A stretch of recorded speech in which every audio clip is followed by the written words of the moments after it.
Good afternoon. I think the first thing I want to say is thank you to Chamber for me being able to be here today to speak to all of you. Second is congratulations to all the finalists. I think we should give the finalists a big hand.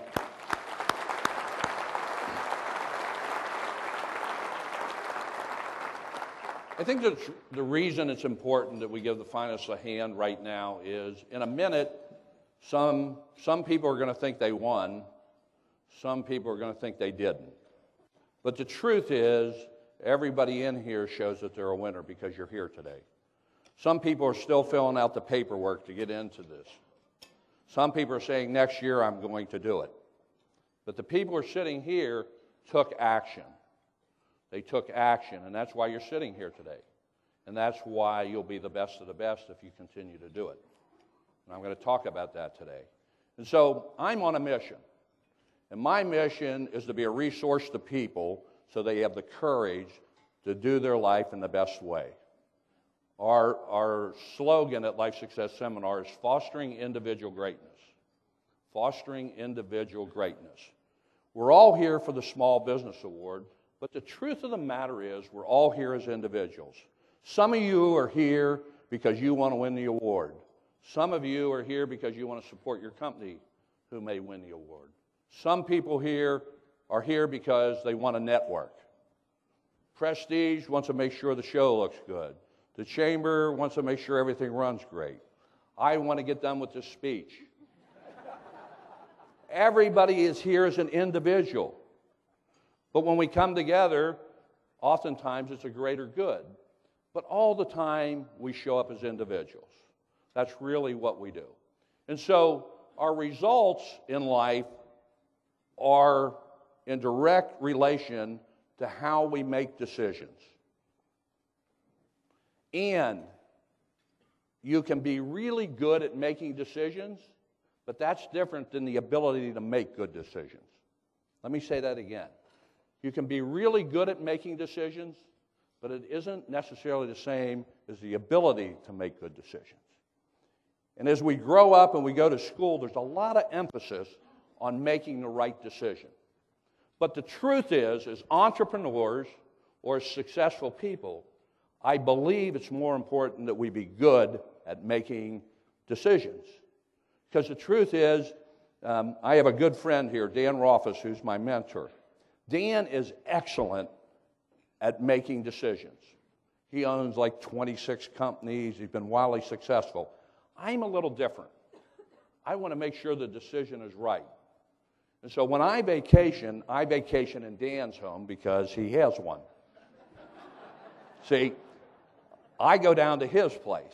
So oftentimes what happens is if we become good at making decisions, we're willing to take more risk. And that's what I learned from Dan. See, because when I try to make all the right decisions, then I look for guarantee, and I miss opportunities. On your table, it's right underneath the dessert, I believe. There's a little packet. It's got a poem called If. Inside it's a coin and a business card. What my hope is that you will put this poem, If, somewhere where you'll read it the next 30 days. That you'll put the coin in your pocket to remind you that you want to do something different, making a decision. In the card, so you call me up so you come to my seminar. Got that done, didn't I? If. I'll never forget my brother. I was 13 years old in high school. He walked into my room with a book, and he said to me, read this. And it was the poem If. And he sat there, so I had to read it. And I read it. And when I got done, that moment left a lasting impression on me. When my brother walked out of the room, I thought, he's whack. It's like, what's he got me reading this stuff for? But the funny thing is the poem If kept coming across my path in life. And now at 62, I really believe it's the template for me to be the very best husband, to be the very best dad, to be the very best boss, to be the very best leader. It's the template. The guy covered it completely. Unbelievable. If I had the best day of my life, it would be that poem. And there's one line in there that I love the most. if you can meet triumph and disaster and treat those two imposters just the same. See, because in a couple minutes, somebody's going to get the award up here. Somebody isn't. Oftentimes, the result that happens afterwards is exactly the same. When we succeed or we have a big hit, the tendency is to think, I can relax a little bit. I can take it easy for a week or two. Heck, I won the award. If I don't win the award, the tendency is there's something wrong, and we want to overcompensate. Both things drive us to the same place, which is it pulls us off the mark on doing what we do good each day. And so triumph and disaster is really about the moment you're in. It's just the moment you're in. And so we all get to decide what decisions we make. And your life right now is the accumulation of a lot of little decisions you made. Put them in one area, it may look really good. In another area, it may not look so great. And so if we're going to create different results, then we have to find a different way to look at how we make decisions. And I'd like to share a couple stories. Talked about Vietnam. It really started out in Price Hill, Grand and Glenway, 1968. It was in June, May or June. I was sitting on the mailbox with hair down to my shoulders, smoking a cigarette, talking to a friend. Now, you might ask why I was doing that. The reason was I thought it looked cool. And I thought I wanted to look cool. Now, it's interesting, 40 years later, I haven't smoked in 20 years, I haven't had hair in 20 years, and I haven't seen a mailbox in 10 years, But then I thought it was really important.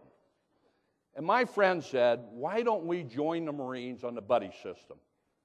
And I said, are you crazy? At that time, there was a draft, and we weren't drafted yet. And he said, let's go together. And I said, I'm not going on the buddy system. He said, we could spend our whole time together. I said, you're crazy. You're going to go straight to Vietnam. I'm not joining. He said, well, you're going to get drafted anyway. And I said, yeah, but I'll take my chances. If I go in the Army, I got a better shot at it. I said, why do you want to do this? He said, well, my dad was a Marine. I said, well, my dad wasn't anything, so why don't you go in the Marines by yourself, and I'll wait on my draft. And so he went in the Marines. And in August, I got drafted. My buddy Tim, who I'm still best friends with, we just had lunch a couple weeks ago. Tim went to Parris Island, and when he got done with that, Tim went to 29 Palms, California, and spent the rest of his 2 years in California.